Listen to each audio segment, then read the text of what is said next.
confession to make. I can't text or even email without using emojis. And now they have made their way into my TEDx too.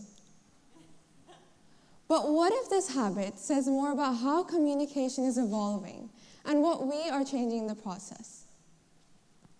Let's face it, language has undergone a major upgrade in the digital era. If you look back at how people communicated 20 or even 30 years ago, you would see paragraphs, really long ones. Now, memes, GIFs, stickers, and emojis are like the digital seasoning to every sentence. Without them, everything just feels bland and incomplete. Welcome to my world, and likely yours too, a world where these visuals are carrying our conversations. We send over 70 billion emojis in a day, and that is a massive number. So, why are emojis and other visuals so prevalent in our conversations? Well, they aren't just there to add flair to your sentences. They serve a much deeper function in how we communicate today. In the digital age, where face-to-face interactions are becoming less frequent, visuals fill a crucial gap. They help recreate the sense of emotional connection that's usually missing when communicating across screens. And the sheer volume of emojis being sent every day points to a fundamental human need: the desire for connection, for shared understanding. In a world where we are increasingly isolated in our own digital bubbles, emojis offer a universal language that transcends linguistic barriers. Yet, the use of emojis also reveals an interesting generational divide. Take the crying emoji, for example. It has different meanings depending on who's using it. For Gen Z, it is used to exaggerate laughter, amplify humor, or to show something that's ironically funny. For my mom, it's tied to sentimental moments, like a heartwarming story or a sad movie.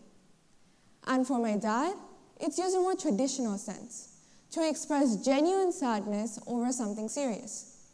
Same emoji, different context, different emotional responses. The generational shift is clear. Visuals are not just evolving, they are deeply embedded in the cultural fabric of every generation. And then there's Gen Alpha, the iPad kids, taking visuals to the next level. They have blended memes, TikToks, and emojis into a dynamic language that's always in flux. For them, visuals are not just tools, they're the language itself, becoming a part of how these generations define themselves. But it's not just the emojis themselves. It's the shortcuts we use to communicate. Ever notice how many times you simply liked a message instead of actually replying? It's convenient, sure.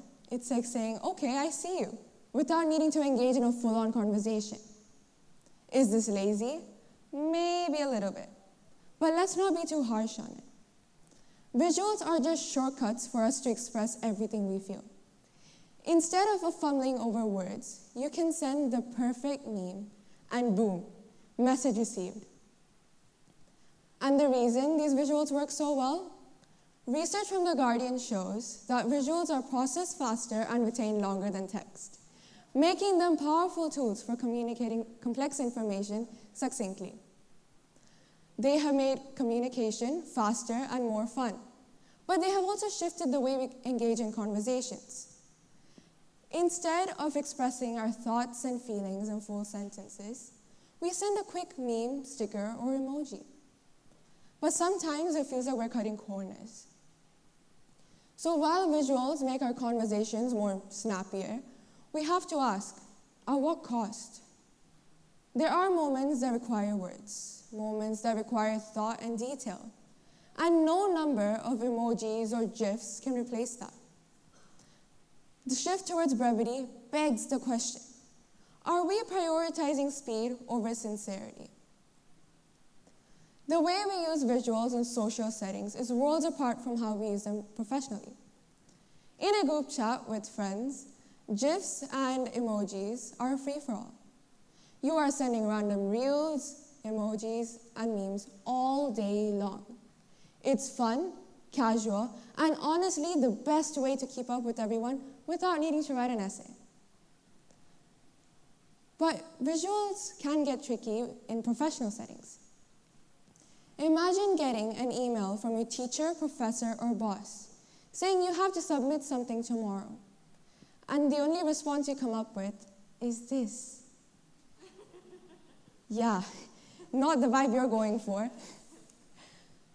Overusing visuals in professional or workplace settings can come across as unprofessional or even lazy. You want to sound clear, thoughtful, and serious, and no number of visuals can do that. That said, visuals are starting to creep into professional spaces too. Tools like Slack have introduced custom emojis and reaction buttons, breaking down the rigid communication structures and making workplace communication less formal and more engaging. But let's pause for a moment. Do we really have enough visuals to express everything we feel? Like, yes, we've got memes, stickers, and emojis, but are they really cutting it? There are moments when I'm scrolling through my phone, trying to find the perfect way to react to a sticker my friend sent, and nothing fits. Or it's because I just can't get to their level of using stickers. But this is what makes visual communication so exciting. It's a playground for creativity. Visuals are evolving, but the real question is, are they pushing us forward, or are we losing something essential? I think the answer is in the middle. Imagine a future where your devices understand your emotions better than you do, creating the perfectly crafted meme or adaptive emoji to express your mood. Exciting? Yes. Scary? Also yes. Some say we are watching the decay of language, and that how it's ruined the way we communicate today. But what if it's not decay? What if it's evolution?